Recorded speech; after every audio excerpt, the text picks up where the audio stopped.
que nous sommes conscients ce soir que sur cette place, l'évangile va être annoncé? Je vous promets que c'est la plus belle chose au monde. Les gens n'en sont pas conscients. Les gens ne sont pas conscients. Amen. Mais l'évangile va être annoncé. La puissance de Dieu va se manifester. Les démons tremblent déjà. Les démons tremblent déjà et le peuple dit Amen. Les démons tremblent déjà. La puissance de Dieu va se manifester. L'enfer commence à reculer. Les ténèbres reculent. Et Jésus fait son entrée. Qui est le roi de gloire? L'éternel Dieu est le roi de gloire. Il est ici ce soir au milieu de nous. Et le peuple l'acclame. Et le peuple le loue. Et le peuple le célèbre. Jésus est au milieu de nous. Amen. À lui soit la gloire. J'aime le psaume qui dit non pas à nous Seigneur, mais à ton nom donne toute la gloire. Tu as bien fait de venir ce soir. Je ne sais pas qui tu es, je ne sais pas si c'est la première, la deuxième, la troisième, mais tu as bien fait de venir ce soir. Parce que Dieu t'attend au tournant ce soir. Il a un mot pour toi ce soir. Il a une parole pour toi ce soir. Il veut t'annoncer quelque chose. C'est la plus belle vie que tu peux expérimenter ce soir. Il y a une expérience qui se propose à toi. Non pas l'expérience d'une religion, mais l'expérience d'une rencontre. La rencontre avec Jésus, le Fils de Dieu. Il est là ce soir. À lui soit toute la gloire. Amen. Tu as bien fait de venir. Parce que Jésus t'aime. Et son but, c'est de te sauver. Quelle que soit ta vie, quelle que soit ta situation. Vous savez, je pensais, quand le frère chantait, et que quelqu'un pleure. Mais je veux te dire que peut-être tu pleures d'une mauvaise façon. Peut-être tu pleures parce que tu es malheureux. Peut-être tu pleures parce que tu vis une situation difficile. Peut-être tu pleures parce que tu es malade. Mais pour toi qui es venu la première fois, ne pleure pas sur cela. Ce que Jésus veut ce soir, c'est que tu pleures sur tes péchés. Que tu pleures sur ton passé. Que tu pleures sur le mal que tu fais, que tu pleures sur ta situation, que tes pleurs soient vraiment des pleurs de repentance, que tu te repentes de ton péché. Nous prêchons l'évangile depuis des mois, nous prêchons l'évangile depuis des années. L'évangile est toujours annoncé et nous annonçons à tous les hommes qu'ils ont besoin de se repentir. C'est ça l'évangile. Il n'y a pas un autre. Nos anciens nous ont enseigné depuis des années. Depuis 50 ans que je prêche, on m'a enseigné, chers amis, que réellement, nous prêchons l'évangile de Dieu, qui est la repentance, la conversion, abandonner ses péchés. Et j'ai pas cherché, le frère Duerton n'a pas cherché un nouvel évangile. Nous annonçons le vrai évangile, un évangile qui est viril, un évangile qui est puissant, un évangile qui libère, un évangile qui délivre, un évangile qui guérit, un évangile qui transforme. C'est celui-là que nous prêchons. On ne peut pas d'un autre évangile, qu'autre évangile, c'est l'évangile démoniaque, l'évangile des démons, mais l'évangile de Jésus, il libère, il transforme, il change, il délivre. Que son nom soit béni, amen. Est-ce que tu le crois, amen? J'ai pas envie de raconter des sornettes, j'ai pas envie de vous passer de la pommade, j'ai pas envie de vous dire que vous êtes beau, que vous êtes gentil. J'ai envie de vous dire que vous êtes des pécheurs, privés de la gloire de Dieu, et qu'il vous faut vous repentir dans le nom de Jésus, amen. Est-ce que tu le veux? Il y en a marre, chers amis. Il y en a marre de laisser le pécheur dans sa conscience. Il y en a marre d'essayer de l'attirer avec un évangile d'amour qui n'amène à rien. Il y en a marre de lui faire croire que Dieu l'accepte tel qu'il est. C'est faux. Dieu ne t'accepte pas tel tu es.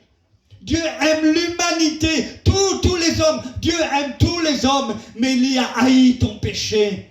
Il ne le supporte pas.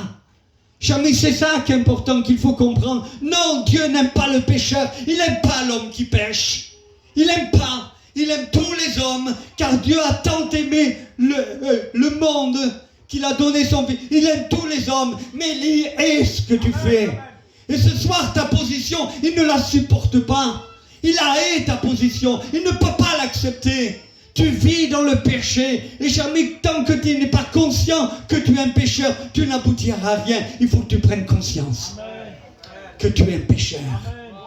Que son nom soit béni. Et maintenant nous prêchons l'évangile. Est-ce que vous voulez entendre l'évangile? L'évangile de Jésus-Christ. Amen.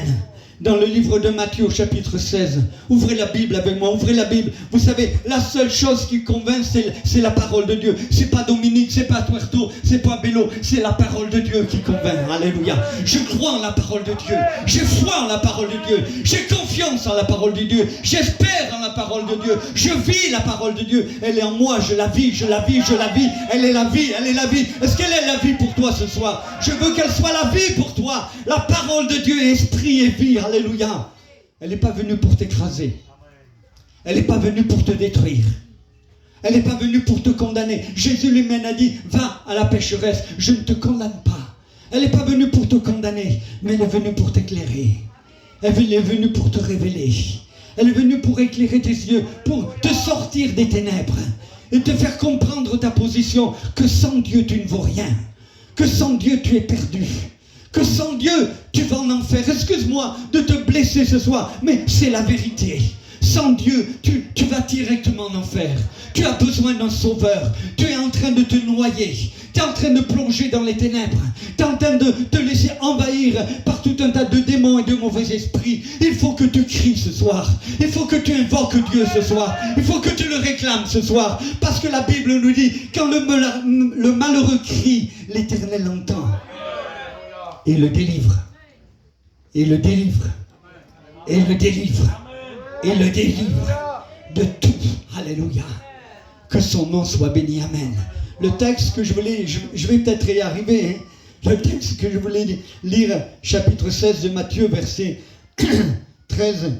Jésus étant arrivé dans le territoire de Césarée de Philippe, demande à ses disciples, qui dit-on que je suis? Moi, le Fils de l'homme. Répondirent les uns, disent que tu es Jean-Baptiste.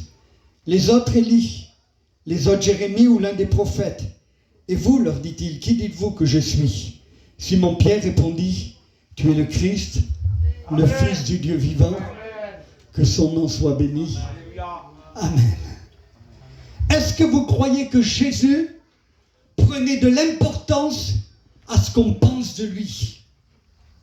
Est-ce que vous croyez que Jésus était attaché à sa renommée? Est-ce que vous croyez que Jésus, il se posait vraiment la question, qu'est-ce qu'on pense de lui? Nous, oui, ça nous intéresse. L'orgueil humain, ça l'intéresse.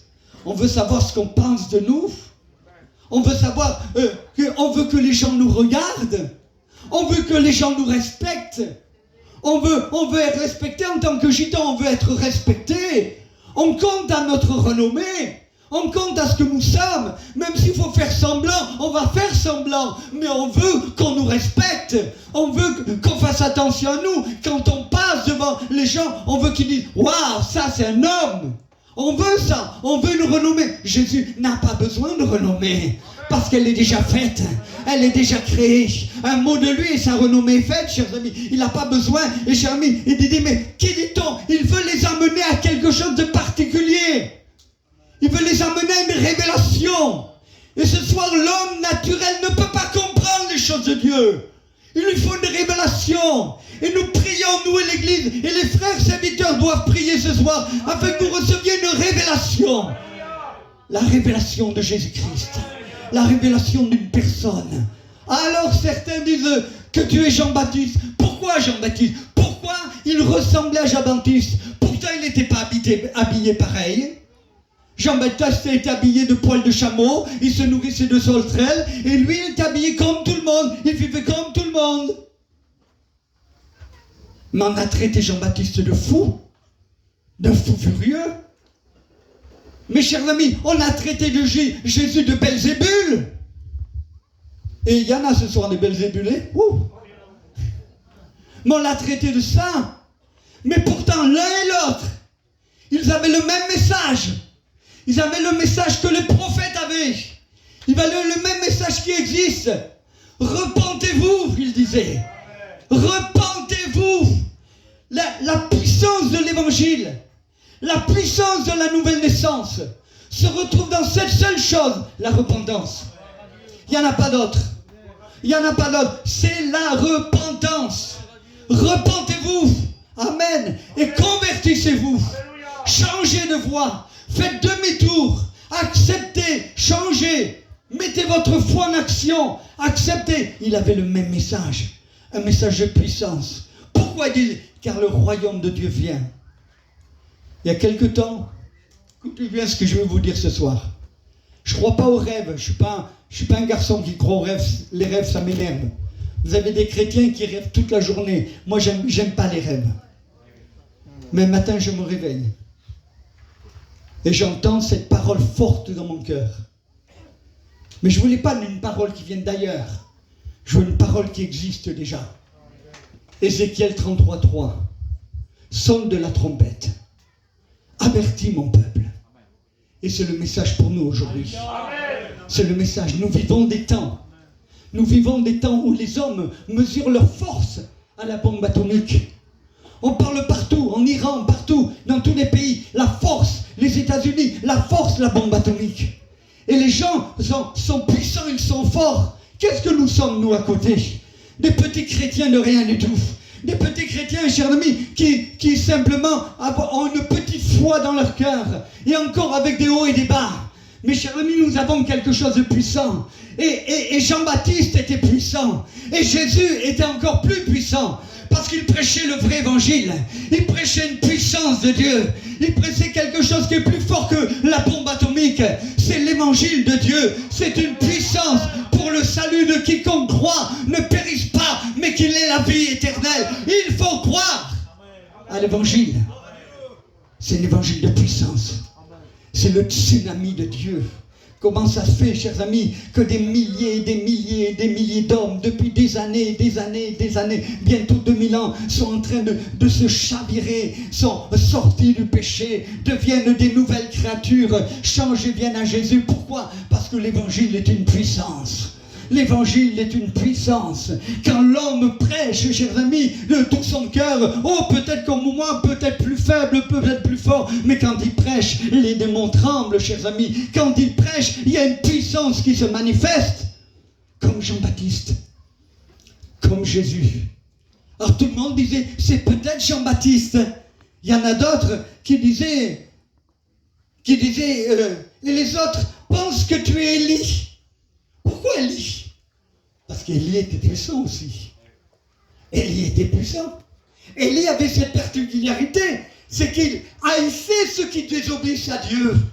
Il est arrivé dans un peuple où tout le monde avait des idoles. Et de plus en plus, on adorait le Dieu Baal. Et aujourd'hui, on adore le Dieu Baal encore.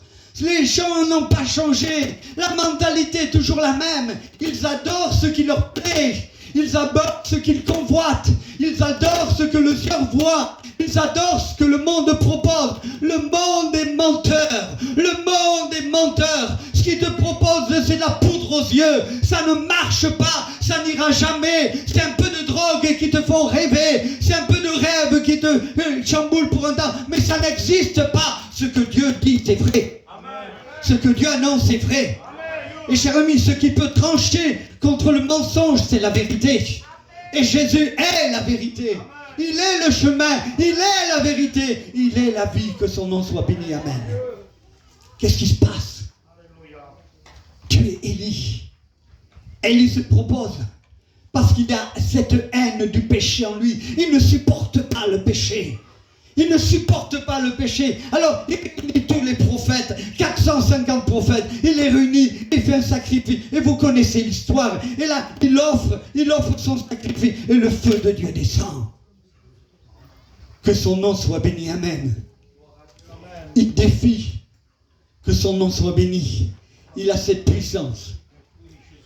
Et on arrive à Jérémie. Le prophète souffrant. Parce que Jésus a souffert. Quand il a vu Jérusalem, il dit, oh Jérusalem. Et ses yeux ont pleuré. C'est le plus petit verset de la Bible. Jésus pleura. Jésus souffre. Il ne se supporte pas. Il sait que tu vas en enfer.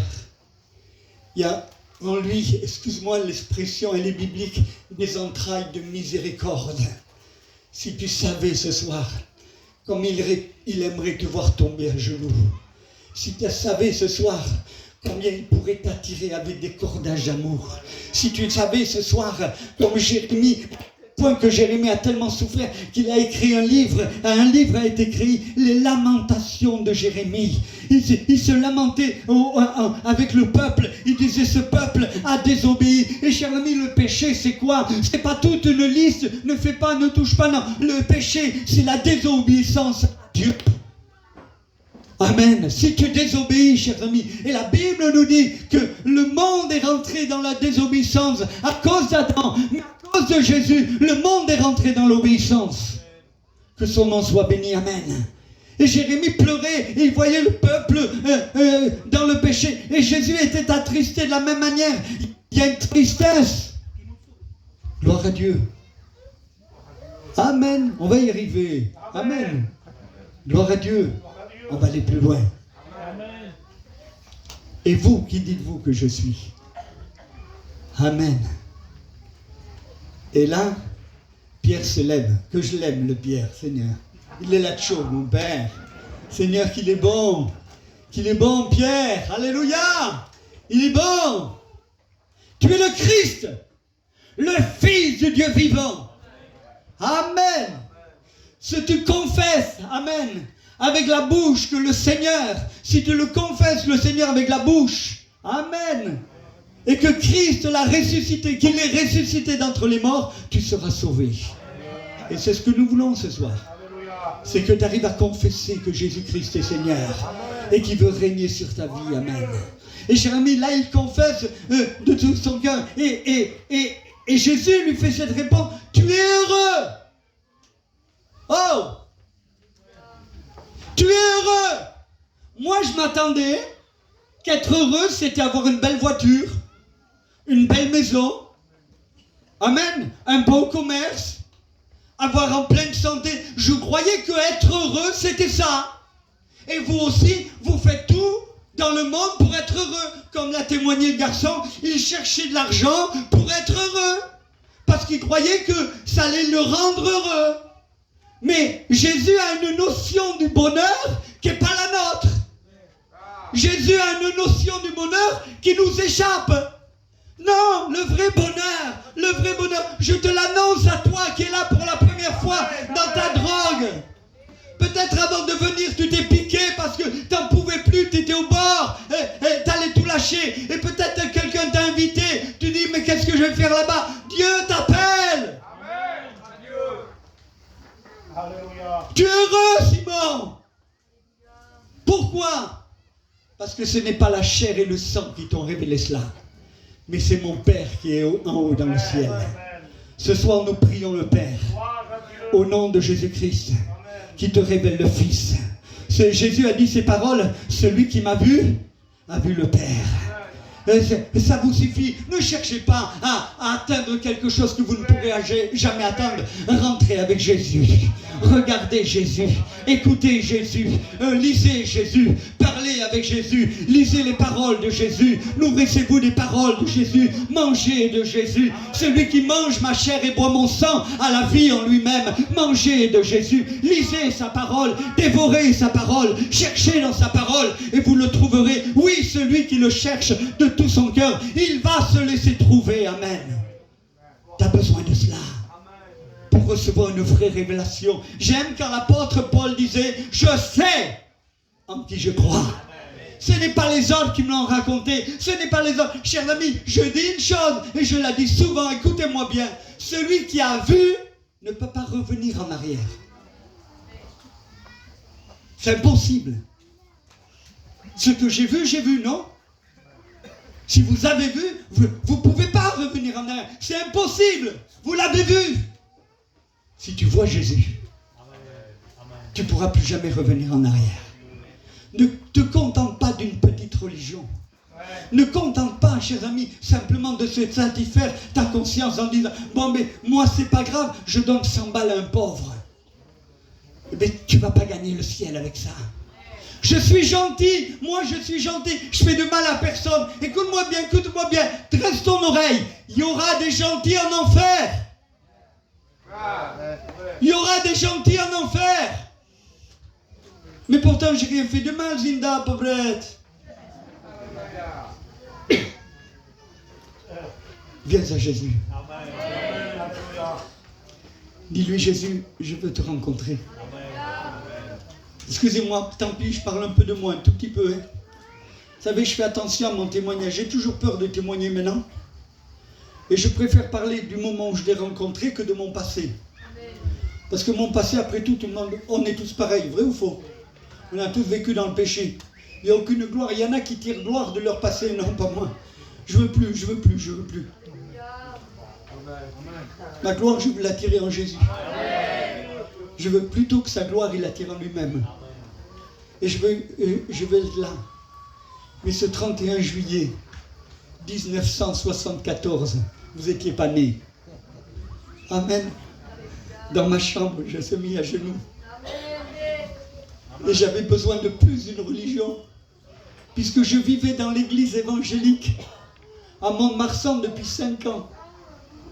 Je savais que c'était la vérité, mais je n'avais pas rencontré le Christ. Surtout, je n'avais pas rencontré le Christ, c'est lui qu'il me fallait. Je n'avais pas besoin même des meilleurs prédicateurs. J'ai entendu des hommes qui ont souffert pour la cause. Wurmbrand, le pasteur Wurmbrand qui a souffert 14 ans en Roumanie. Je l'ai vu de frais. Il a ouvert sa chemise et regardez tout ce que j'ai souffert pour la cause de Christ. Il y avait des marques et des plaies de partout. J'ai pleuré, mais je ne me suis pas converti. Je n'avais pas rencontré celui que je devais rencontrer. Et celui que tu dois rencontrer, c'est pas toi, c'est pas moi, c'est pas Bello, mais celui que tu dois rencontrer, c'est Jésus ce soir. C'est lui qui va changer ta vie. C'est lui qui va changer. Là, cette femme, elle avait compris, pardon, elle était malade, elle avait compris. Elle a dit, ça fait des années que je suis malade, j'ai tout gaspillé, et c'est des charlatans, et mon mal s'empire. Mais si seulement je peux toucher le bord de son vêtement, je le toucherai. Mais qu'est-ce qu'elle disait là? Si vous lisez le texte original, c'est les franges qui étaient sur le bord du vêtement de Jésus, qu'il fallait qu'elle touche. Pourquoi? Parce qu'elle avait foi en quoi? Merci. On verra. Gloire à Dieu. Elle avait frais, elle avait besoin de toucher la parole. Parce que Jésus, il est la parole incarnée. Amen. Et elle avait besoin de cette parole. Et quand elle a touché, Jésus s'est arrêté. Qui m'a touché? Une force est sortie de moi.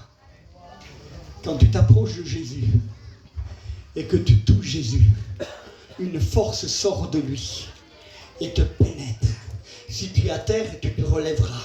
Si tu es malade, il te guérira. Si tu es fatigué, il te renouvellera.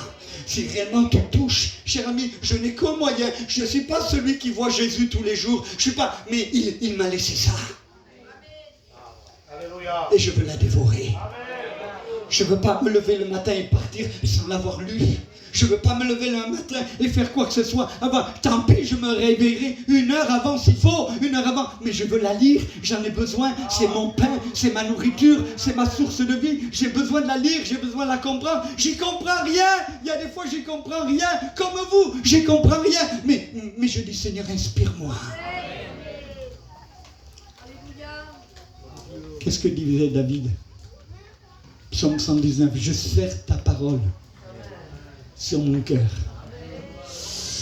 afin de ne pas pécher contre toi. Frère, serrez la parole dans votre cœur. Sœur, serrez la parole de Dieu dans votre cœur. Venez, je vous en supplie, serrez la parole. Lisez-la, méditez-la, sondez-la. Cherchez à comprendre, cherchez à savoir. Unissez-vous avec un frère. Mettez-vous avec un frère. Étudiez la parole. Mais vous qui êtes si loin, qui êtes si loin de Dieu, venez à Jésus. C'est lui qu'il faut rencontrer. C'est lui qui peut changer votre vie. Tu es le Christ, le Fils du Dieu vivant. Amen. Tu es heureux. Tu veux le vrai bonheur? On pourrait te raconter, plein de gens pourraient témoigner ce soir. On peut te raconter de belles histoires. Mais il faut que tu l'expérimentes toi. Ne te contente pas de vivre une expérience sur celle des autres. Il faut que tu le rencontres à lui. Il faut que tu viennes à lui. Il est Jésus. Il est au milieu de nous ce soir. Excusez-moi, je le fais, mais je le fais avec plein d'humilité et de sincérité dans le cœur. Je vous présente Jésus.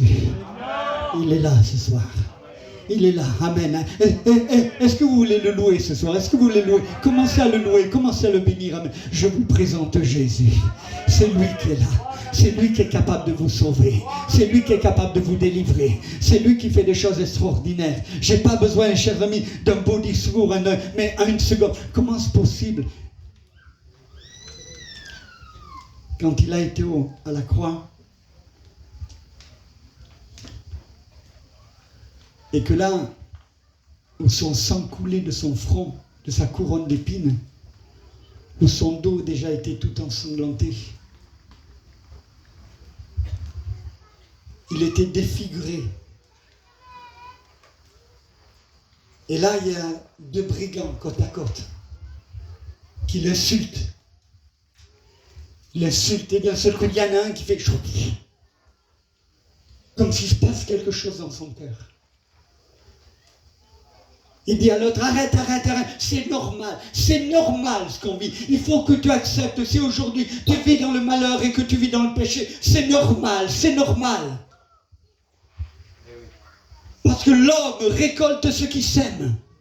Et si tu sèmes la drogue, tu récolteras la drogue et ton foyer sera brisé et tes enfants seront brisés et tu vas tout casser et tu vas tout briser. Il n'y a pas d'autre solution. Et Chermi, là, il se tourne vers Jésus et il dit ces paroles. Lui, il n'a rien fait. Pourquoi tu en veux tant à Jésus? Pourquoi tu le repousses? Pourquoi tu le rejettes? Il n'a rien fait, il t'a rien fait. Il veut tout te donner. Pourquoi tu le repousses? Pourquoi tu le rejettes? Tu voudrais qu'il descende, qu'il se mette à genoux devant toi et qu'il te dise, je t'en supplie, viens à moi. Non. C'est à toi de te mettre à genoux devant lui. C'est à toi de plier le genou devant lui et dire, Seigneur, sauve-moi. Sauve-moi. Sauve-moi de l'enfer qui déjà, excusez-moi, chatouille mes pieds. Sauve-moi de l'enfer qui est déjà là, chers amis. Le monde où nous vivons est un monde d'enfer. Et ça va aller de pire en pire. Va dans les rues, va dans les bas-fonds. Tu verras, c'est l'enfer. C'est l'enfer quand tu rentres chez toi et que tes enfants ont peur de toi. C'est l'enfer quand tu rentres chez toi et que ta femme se cache parce qu'elle ne sait pas comment tu vas réagir. C'est l'enfer pour elle. Elle pleure, elle tremble tous les jours. C'est l'enfer pour tes parents qui t'attendent derrière les volets de la fenêtre parce qu'ils ne savent pas si tu vas rentrer ou si tu vas te tuer parce que tu es tellement à une overdose que tu risques de finir. C'est l'enfer pour tes parents, l'enfer pour ton foyer, l'enfer pour l'église qui prie tous les jours pour toi. Tu es libre ce soir. Tu peux dire, oh, j'en ai marre de ce pasteur, j'en ai marre de ces réunions. Tu es libre de le faire ce soir. Mais tu es libre aussi de dire, sauve-moi de l'enfer. Délivre-moi des griffes de Satan. Libère-moi de ce péché qui me colle à la peau. J'essaie de m'en sortir, mais je n'y arrive pas. J'essaie de m'en sortir, t'as souvent pleuré, t'as fait des promesses à ta femme, t'as fait des promesses à tes enfants. Demain, je fais plus. C'est faux, t'y arriveras pas. Parce que le péché, il se porte, ou se tapit à ta porte. Il essaie de te dévorer. Depuis le commencement du monde, c'est comme ça. Il est comme un lion qui essaie. Il se tapit, il est là. Il veut te prendre. Il veut te saisir. Il veut te posséder. Il veut t'attirer en enfer. Jésus le regarde. Plein de larmes et plein de sang. Il dit, aujourd'hui, c'est le jour du salut. Aujourd'hui, au dernier moment, n'attends pas le dernier moment. Mais sauve-toi. Viens à Jésus. Je te dis que, je ne sais pas si tu viens la première fois, Mais à partir de ce soir, ta vie va changer. Tu dis non, non, j'en veux pas. Tant pis, ta vie va quand même changer. Parce que tu vas te rappeler de ce qui a été dit. Tu vas te rappeler des cantiques. Tu vas te rappeler des témoignages. Et l'Esprit de Dieu va te poursuivre. Il te poursuivra. Il te poursuivra la nuit. Il te poursuivra le jour. Même quand tu seras en train de te droguer, il te poursuivra. Comme il a poursuivi un garçon qui s'appelait Nicky Cruz. Il n'a pas lâché. Il n'a pas lâché. Il te poursuivra. Il ira jusqu'au fond. Mais il veut te sauver. Dieu veut te sauver. Dieu veut que tous les hommes soient sauvés. Alors il ira, il te cherchera, mais il veut te sauver. À toi de tendre la main. Et dire, je te veux, Seigneur. Je te veux, Jésus. Moi, je crois que Jésus est là ce soir. Oh, je crois que Jésus est là. Que c'est beau, Seigneur Jésus. Qu'il est bon, Seigneur. Croyez pas qu'il est bon, le Seigneur. Nous, on est mauvais. Vrai, les frères, on est mauvais. Mais lui, il est bon, Seigneur. Il a plus de miséricorde que moi. Il a plus de compassion de moi. Si je pouvais ce soir ouvrir ce chapiteau et le ciel et vous montrer Jésus ce soir, je le ferais. Mais je n'ai pas les moyens ni la force. Mais je sais que par son esprit, il est au milieu de nous. Et qu'il peut toucher votre cœur. Est-ce que vous l'avez compris maintenant, Seigneur? Est-ce que vous l'avez compris, le Seigneur? Avant qu'il fasse trop nuit et que je ne vous voie plus, hein? On va prier Jésus. Oh, Jésus est là. Tu joues quelque chose, mon frère, s'il te plaît? J'aime quand on joue comme ça de la musique. On n'est pas comme ces églises qui cherchent l'ambiance. L'ambiance, ça ne nous intéresse pas. Mais je me souviens qu'Ésaïe, à un moment, a demandé à un joueur de musique de venir. Amen. Pour qu'il puisse prophétiser. Écoutez bien ce soir. Jésus t'appelle. Si tu voyais l'amour qu'il a pour toi, je te promets que si tu comprenais l'amour de Dieu, tu courirais dans ses bras. Tu courrais vers lui, tu abandonnerais tout, tu laisserais ta seringue, tu laisserais tout, ton pognon, tout ça, tu le laisserais et tu courrais vers Jésus pour le saisir. Mais je veux te dire qu'il est là ce soir. Il t'invite à venir vers lui. Il ne va pas s'imposer. Il n'est pas un imposteur. Il ne va pas s'imposer. Il t'invite. Veux-tu répondre à l'invitation? Veux-tu répondre à l'invitation? Tu pourras tout lâcher comme Bartimée qui a lâché son manteau. Tu pourras tout lâcher. Il te libérera. Fais-lui confiance. Fais-lui confiance. Mets en lui ta confiance. Amen. Père, nous sommes devant toi. L'Église prie, Seigneur. Tu vois les frères pasteurs qui sont là dans la prière. Seigneur, ce qu'on veut ce soir, ce qu'on veut tous, c'est que des âmes soient sauvées. Ce qu'on veut tous, c'est que, Seigneur, tu nous donnes pour eux encore plus de miséricorde. Ce qu'on veut, Seigneur, c'est que, réellement, si tu as permis ce chapiteau, ce n'est pas un effet du hasard, c'est que tu avais un plan derrière. Tu as dirigé les circonstances afin que ce soir, des âmes viennent. Elles entendent ta parole. Et elles reçoivent Jésus. Ce soir, arrête. Tu es prêt peut-être du suicide. Tu vas peut-être faire une bêtise. Fais pas cette bêtise, je t'en supplie. Regarde dans ton foyer, fais pas cette bêtise.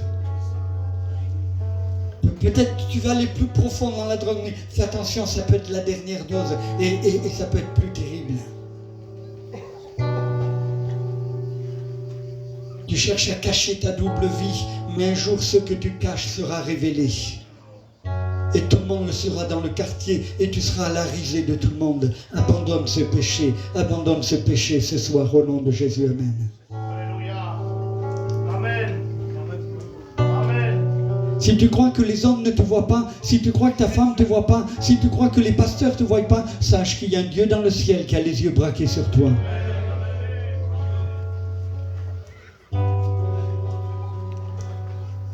Et la Bible nous dit que nous serons tous les humains seront placés devant le tribunal de Christ. Le tribunal de Dieu, le grand jugement plutôt, pardon. Et là, un livre sera ouvert. Et on racontera dans ce livre tout ce que tu as fait. Et on se souviendra de cette soirée du 26 juin 2025 où tu as entendu la parole, mais où tu l'as refusée. Je t'en supplie ce soir, ne refuse pas un grand salut. Ne refuse pas l'amour de Dieu. Alors qu'on a la tête baissée ce soir, laissez-moi être fou encore ce soir. Quelques secondes. S'il y en a qui veulent de Jésus, levez votre main à votre place et je vous en supplie. Que Dieu te bénisse. Amen. Est-ce qu'il y en a d'autres qui veulent lever les mains? Je ne vois pas, vous êtes dehors peut-être. Mais levez votre main. Que Dieu vous bénisse là-bas. Amen, amen. Est-ce qu'il y en a d'autres qui veulent lever leurs mains? Est-ce qu'il y en a d'autres qui veulent lever leurs mains? Venez sur le devant. Venez sur le devant. Approchez-vous sur le devant. Vous qui avez levé la main, venez sur le devant. Venez sur le devant. Venez. Jésus vous attend ce soir. Est-ce qu'il y en a d'autres personnes qui veulent venir? Amen. Venez à Jésus. Est-ce qu'il y en a d'autres qui veulent venir ce soir? C'est ta soirée ce soir. C'est pas la soirée du chanteur, c'est pas la soirée du prédicateur, c'est pas la soirée du pasteur, c'est ta soirée ce soir. Il t'attendait. Il était là, il était impatient. Quand il t'a vu monter dans la voiture, il savait que tu allais. Et quand t'as vu marcher jusqu'ici, descendre de la voiture, quand il t'a vu sous le chapiteau, il s'est réjoui. Quand il t'a vu t'asseoir sous le chapiteau, il s'est réjoui parce qu'il t'attendait. Il Il était impatient, il t'attendait. Il voulait te sauver, il veut te sauver. Il veut te pardonner de tes péchés. Il a trop souffert. Il a laissé couler son sang. Tu dis peut-être je suis trop pécheur. Mais sache qu'une seule goutte de son sang est capable de purifier un pécheur tout entier. Alléluia! Amen. Est-ce qu'il y en a d'autres qui veulent venir? Venez, courez avec Jésus. Courez vers lui. Venez vers lui. N'attendez pas les frères. Bello Tuerto, allez prier pour les frères. Allez prier pour ces bien-aimés. Amen. Allez-y. Est-ce qu'il y en a d'autres? Je t'en supplie, ne tarde pas. Qu'importe ton âge, écoute-moi bien. Mon petit-fils à 13 ans a donné son cœur à Jésus. Il est baptisé du Saint-Esprit. Ma petite fille à 12 ans a donné son cœur à Jésus. Elle est baptisée du Saint-Esprit et parle en langue. Qu'importe l'âge, viens Jésus. Oh, viens Jésus. Nul ne l'aime comme tu l'aimes. Viens Jésus. Nul n'a compassion. Il te presse ce soir. Il te presse. Viens. Lève la main. Viens sur le devant.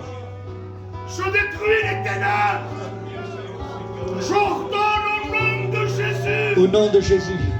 Que les maillons du diable se brisent ce soir. Alléluia. Le peuple glorifie Dieu. Amen. Du sol. Toute langue confessera. Tout genou fléchira. Que Christ est Seigneur. À la gloire de Dieu le Père. T'apportons mine, Seigneur. Brise les chaînes. Sauve-le, Éternel. Le sang de l'agneau le purifie. Au nom de Jésus.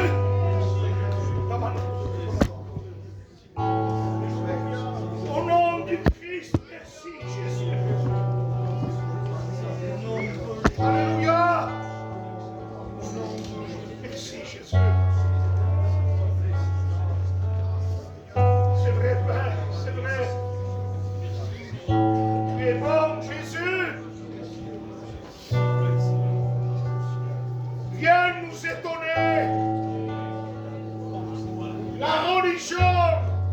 une tromperie. Et l'évangile qui a été prêché ne change pas.